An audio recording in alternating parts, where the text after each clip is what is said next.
X-Men 97 está pior que Dragon Ball Z, Forlani. Cada vez que aparece o Sentinela, ele morre. Aí logo em seguida vem outro Sentinela pra mostrar o seu verdadeiro poder. Uma nova versão do Sentinela. Que saco, velho. Parece barata, não morre essa porra. Não só não morre, mas como mata um monte de gente ainda. Nossa e a gente fica assim, morreu, agora morreu. Não, calma, não morreu. Se não tem corpo, não tá morto de verdade. Isso é uma regra do universo Marvel. E a gente vai falar isso aqui, né? Porque parece... Tá falando assim, não, aniquilado. Aniquilado quer dizer que morreu, Hessa? Aniquilado pode ser que tenha morrido. Olha só, nesse episódio aí, inclusive, já que sem o corpo não morreu, a gente tem vários homenagens aí, vários funerais e tal, pra pontuar realmente que os personagens morreram aí.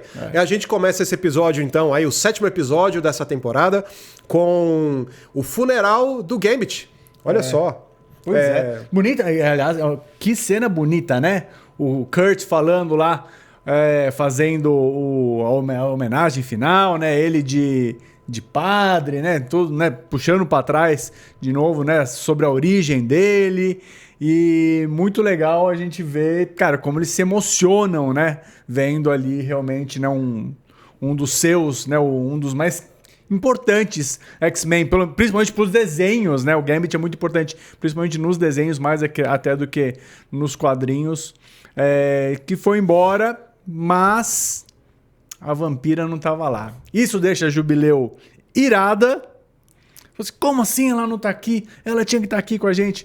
Aí cabe ao Wolverine, sábio, fala assim, calma, cada pessoa lida com o luto de um jeito.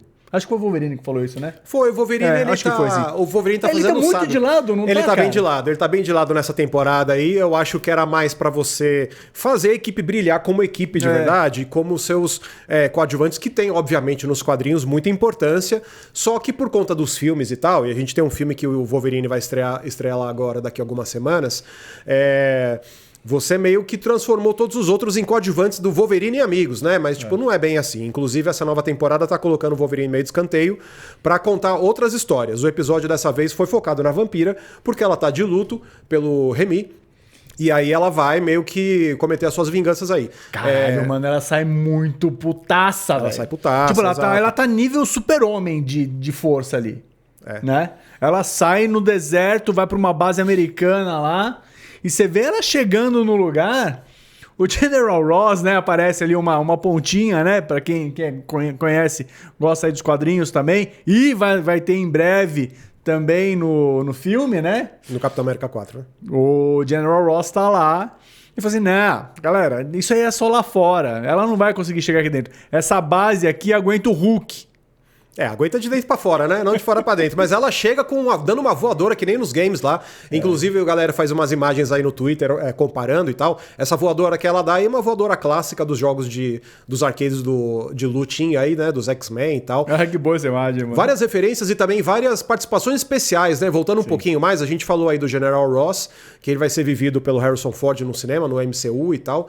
O General Ross aparece rapidinho. Aparece também toda a galera da Louisiana lá no funeral do Remy, porque, obviamente, né, ele participava antes de ser X-Men, ele participava da Liga dos Ladrões. Aí a gente tem ali a Belladonna Boudreaux, que era o interesse amoroso dele. A gente tem rapidinho ali, aparece também o Bob LeBeau. Seus parentes aí, né? Os parentes aí do Gambit e a galera lá da Louisiana participando do funeral e tal, no episódio que tem muita coisa acontecendo. Começa com essa história do funeral, olha aí a galera aí da Louisiana, começa com a história do funeral e aí depois vai pra vampira no seu quest aí de repente vira uma aventura em Madripoor com um monte de gente aí e também várias homenagens, né? Porque a gente tá lidando de novo com as consequências aí do ataque em Genosha, massacre aí dos mutantes e tal. Então é um episódio muito focado ainda no luto desse acontecimento.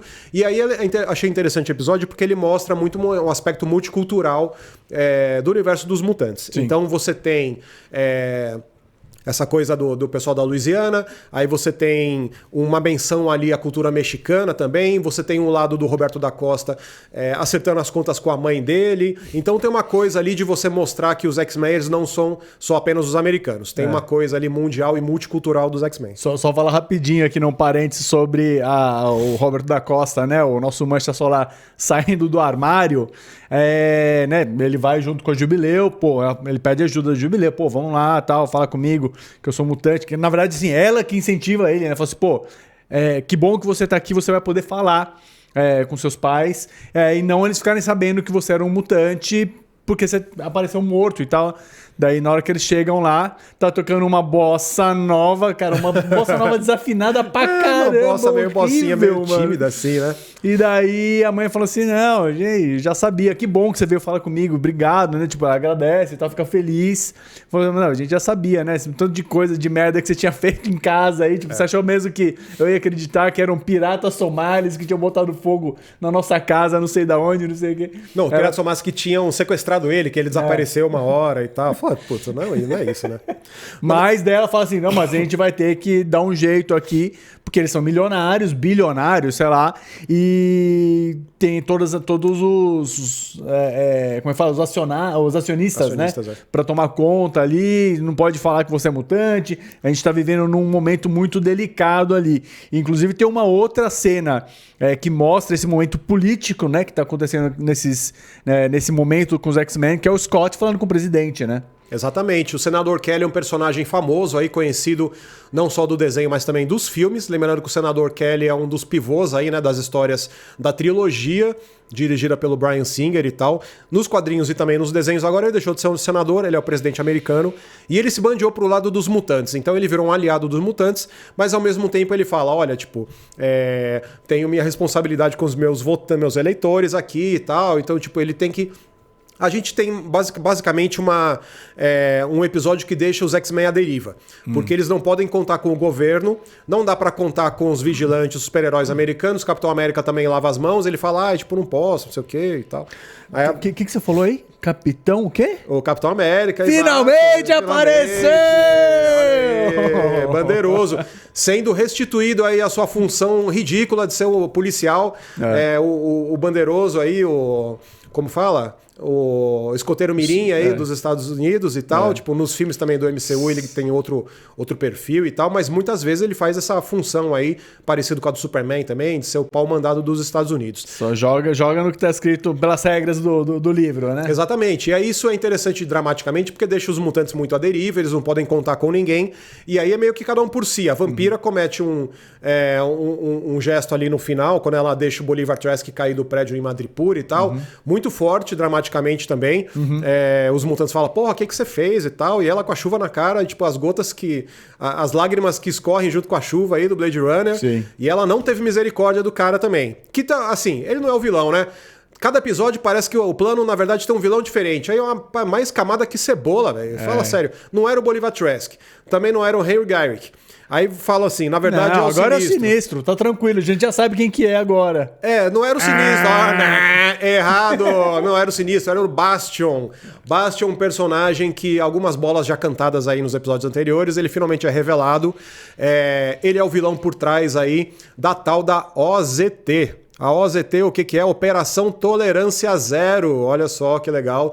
É uma história conhecida já dos quadrinhos aí. Dessa vez não escrita pelo Chris Claremont, como todas as outras nos outros episódios que a gente mencionou aqui. É escrita pelo Scott Lobdell, que criou o Bastion em 96 e essa história é uma saga que aconteceu em 97. Qual que é o lance do Bastion? Ele chama Bastion porque era Sebastian... Sebastian, como chama aqui? Eu anotei o nome dele aqui. Sebastian também. Gilbert. É um cara que ele meio que... Ele surge trabalhando junto com o governo depois que aconteceu a saga do Massacre nos quadrinhos. Durante essa saga do Massacre, os X-Men ficaram desacreditados. E aí o governo meio que deu moral pro Sebastian, porque ele chegou com uma promessa de falar, não, eu vou anular os X-Men, você só deixa eu trabalhar aqui que eu vou fazer minha coisa. E ele vai lá e ele bota em prática essa tal da Operação Tolerância Zero, que era qualquer mutante, qualquer X-Men que aparecer na frente dele, ele vai anular. Então é um cara que meio que foi dado carta branca pelo governo, toda essa operação secreta do Pentágono, pra ele ir lá e tipo, fazer o trabalho dele. Mas não tem mais nada escondido, né? Ele era só isso, ele era um humano normal que tava ali caçando os mutantes. Errado também! Olha só! Tá ótima a sintonia. Lembrando que nos créditos de abertura eles mudaram várias coisas e passou desde a semana passada, já estava aparecendo já o Mestre Molde, o Sentinela Boladão, e no peito dele, assim como o Krang lá do Tartaruga Ninja, tem um bichinho lá no meio do peito que é o Nimrod. Olha só, isso aí, essa imagem são duas encarnações do Sentinela. Você tem o Mestre Mold, o Mold Mestre, que é o que a gente acompanhou nessa temporada, e o Nimrod é uma versão do Sentinela do futuro, lá da época do Cable. E aí o que a gente vai descobrir nos próximos episódios é que o Bastion é um cruzamento dos dois. É como se fosse na escala evolutiva, ele é a parte ele é o Sentinela do meio, né? Ele tem um pouquinho do Mold Mestre e um pouquinho do Nimrod. Ou seja, ele é Sentinela também. E esse lance dos humanos sentinelas, que eles falam até, a gente vê isso aparecendo, se materializando pela primeira vez depois que a vampira joga o Trask. O Trask lá do prédio. E ele fala assim, esse daí morreu e tal. Só que daí ele volta meio zumbi, tecnológico e tal. Inclusive ele vira a cabeça, cara, é muito louco. É muito louco, muito louco. E daí ele começa a fazer a destruição dele lá, né? Tipo, e daí surge essa questão que eu falei no começo. Será que eles morreram? Porque ele fala, mutante aniquilado. Mas assim, eu acho que não, né? Tipo, a gente teve já um Domingo Sangrento aí faz pouco tempo, no episódio 5, então acho que a gente... talvez ele esteja apenas nesse momento aniquilando os poderes deles. Pode ser. Os poderes dos mutantes. Então eles deixam de ter os poderes. E daí... Teve uma outra mutante recentemente que perdeu o poder e ganhou de novo, não tem? Que não apareceu nesse episódio? A Tempestade não apareceu nesse episódio, né? Ela continuou naquele quest lá paralelo, mas vamos lembrar aqui, pra quem tem o olho de águia aí, o Ford, que tá nessa trama paralela com a Tempestade, ele trabalhou junto com o Bastion. Tanto que tem, quando mostra essa imagem dele junto com a X-Force, todo mundo reparou na X-Force aqui no canto esquerdo, né? Porque você tem o grandão e tal, ele apareceu de novo no episódio de hoje, enfim. Sim. Só que aqui na direita embaixo, olha só, aquela fotinho lá, parece o Bastion abraçado na galera no canto. O Bastion é esse personagem que tem um triângulo... A mão dele, né? A luva a mão ali. dele, exato. Tanto na luva quanto no peito, ele tem esse triângulo vermelho. O Bastion é um cara que já nessa época ele estava trabalhando com o governo americano quando o Ford era o dono da X-Force. Lembrando que a X-Force, que é essa equipe que apareceu aí, são meio que os mutantes, os X-Men sancionados pelo governo. Então o governo vai lá e manda nesses caras. E aí, nos quadrinhos nessa época, o Bastion é o cara que, ali nos bastidores, ele meio que fez a X-Force ser a milícia dele.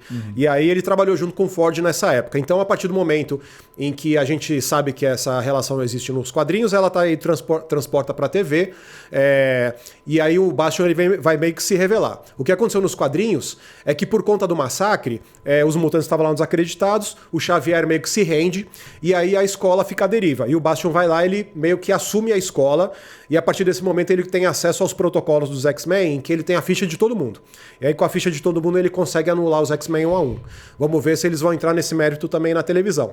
Mas o que acontece quando ele tá lá no Pentágono e consegue operar contra todo mundo nas costas do governo, ele tá operando junto com a Val Cooper. Lembra da Val Cooper? A Val Cooper ela tá desaparecida, hein? Nesse episódio aí, a gente encontra uma porrada de gente nos escombros aí de Genosha, mas a Val Cooper, lembrando que é aquela personagem da ONU e tal, que é aquela loira aqui no começo da temporada... Ela fazia a ligação entre a ONU e os mutantes. Ela fazia a ligação entre os X-Men e a ONU, falando que é amiga e tal. Ela tá desaparecida, ou seja... Virou casaca, velho. Tem uma galera aí apostando que ela é a Mística escondida no meio dessa trama toda, porque a Mística não apareceu até agora, né? Verdade, verdade. E quem conseguiu sobreviver, né, foi a Rainha Branca. Exato, verdade. Ela aparece ali ela usou os poderes que ela não sabia que ela tinha, transforma o corpo dela em diamante. E ela fala, olha chique, só, descobri né? que eu aceito, chique, mano. descobri que eu aguento muita pressão. É isso, os diamantes, quando você aperta a rocha, vira diamante. Então ela aparece ali e, enfim, como a gente já viu o Noturno sendo cada vez mais presente na vida ali dos mutantes, será que a Rainha Branca vai se mudar também para a Mansão Xavier? Olha só, interessante, porque a gente tem como chama a organização lá da Rainha Branca e do Sebastian Shaw? Irmandade... Eu não lembro se é a Irmandade dos Mutantes. Não, a Irmandade é do Magneto, né? Eles têm, enfim, a sociedade secreta deles lá, eu esqueci o nome. Mas aparece nesse episódio uma porrada de gente que morreu em Genosha, inclusive os Morlocks, porque tem lá um pessoal prestando suas homenagens aos Morlocks e tal, olha aí na imagem.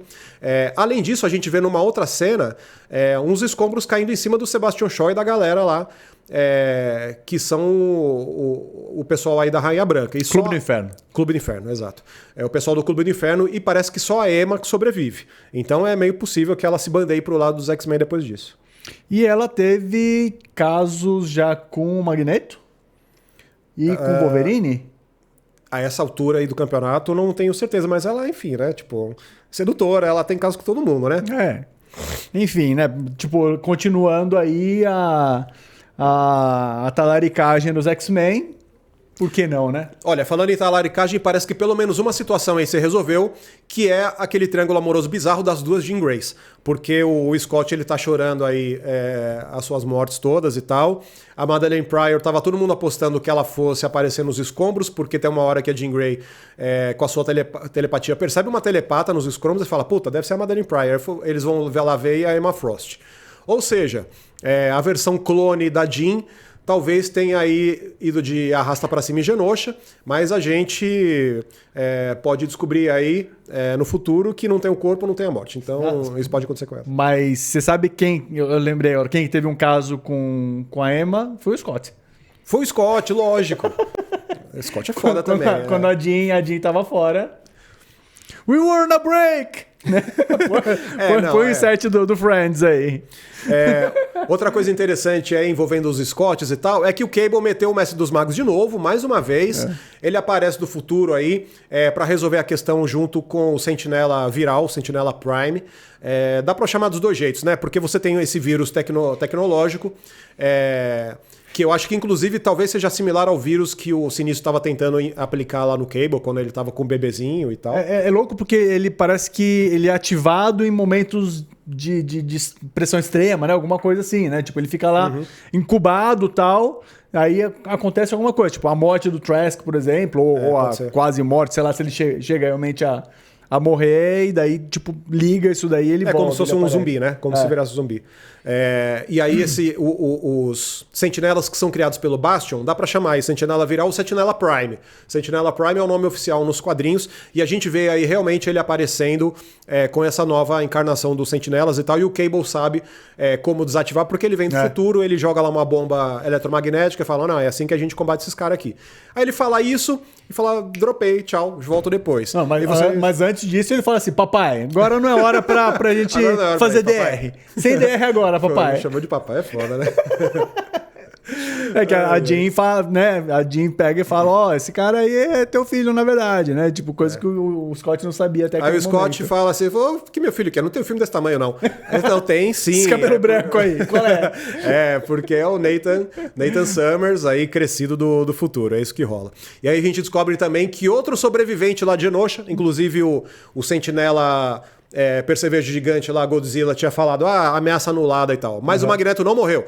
O Magneto, ele aparece no final do episódio, refém do Bastion, quando o Bastion finalmente revela aí a sua cara, fazendo aí o cães de aluguel, o Michael Madsen no cães de aluguel, barbeando aí o Magneto, que tá sem os seus poderes. Acontece que o Bastion é uma criatura não humana de tecido orgânico e ao mesmo tempo cibernético, então se tiver peça de metal aí, meu querido, depois que o Magneto tiver de volta seus poderes aí vai ficar pequeno. Por isso que tá brilhando ali, né, a colar que anula os poderes mutantes, cara, que senão não ia sobrar nada ali do Tião.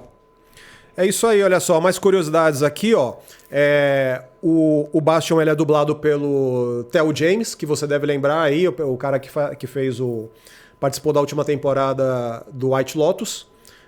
O Theo James, ator conhecido também e tal. Então, tipo, o Bastion aí ele tá chegando realmente para ser o vilão principal dessa temporada, mesmo porque a temporada não sobra muito, tem mais 3 episódios só. Então, vamos ver o que eles vão fazer com esse personagem aí. Não é um personagem mega conhecido dos quadrinhos e tal, ele foi criado relativamente recente, como a gente falou, foi criado em 96. E a narrativa dele está muito conectada realmente com essa narrativa dos sentinelas do futuro. O Bolivar Trask meio que se despede aí fazendo Oppenheimer, porque agora todo mundo... Muito boa, cara, mas é muito boa. Não, muito boa, mas todo mundo agora, tá na moda, né? O Orkutizou Oppenheimer, todo mundo fala, agora eu me torno a morte e tal. Falou, já partiu esse barco aí, todo mundo agora acha que pode se tornar a morte. Não é bem assim. Quem vai se tornar a morte é o Gambit, porque vai vir Apocalipse em algum momento aí, o Gambit vai retornar como um dos 4 cavaleiros. Ele se torna a morte nos quadrinhos e tal. Então, pode ser que volte aí o Gambit. Todo mundo chorou pelo Gambit e tal, mas ele vai voltar. Você falou do Theo James, outra curiosidade, tanto o Capitão quanto o General Ross usaram os mesmos dubladores americanos, os originais, do What If, do MCU. Ah, que legal. Eles estão, né, fazendo essa junção aí dos universos, né? Faz todo sentido eles usarem os mesmos atores que já estão ali no Olerite, né? Na folha de pagamento. Falar, chega aí, grava mais dois diálogos aqui rapidinho, por favor.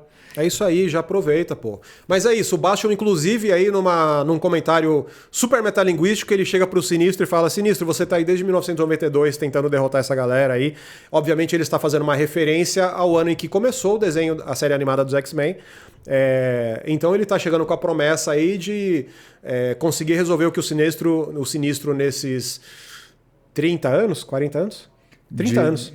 Você tá falando num desenho ou desde 92? De verdade, desde 92. Nesses 30 anos, o que ele não conseguiu resolver. Então ele tá prometendo resolver aí. Vamos ver se o Bastion vai realmente botar aí o seu cacife na mesa. É isso aí, ó. Estamos chegando. Cara, eu acho que ele arma esse episódio, ele arma muito bem. Eu tava reclamando, né, na semana passada do episódio passado, né? O sexto, que foi fraco. Agora, esse daqui, ele deixa tudo nesse. Tudo. Teve coisa pra caramba. Teve choro, teve pancadaria da vampira, teve, cara, ela jogando o escudo do Capitão. Ele deve estar até agora. O Frisbee procurando lá no meio da montanha. E vai ficar até o, sei lá, ele vai congelar de novo, cara, até conseguir achar a porta do escudo de novo. E deixa tudo pronto pra uma trilogia, pra 3 episódios finais aí que vão ser cheios de. Cara, cheio de tudo. Aliás, né? Falando em Capitão América e coisinhas pequenas, participações e tal, eles vão para Madripoor, que obviamente é uma das cidades que mais oferece easter egg no universo Marvel, porque é aquela cidade tipo Las Vegas, né? É a cidade dos cassinos dos mutantes e tal. E aí numa hora aparece lá um prédio da costa.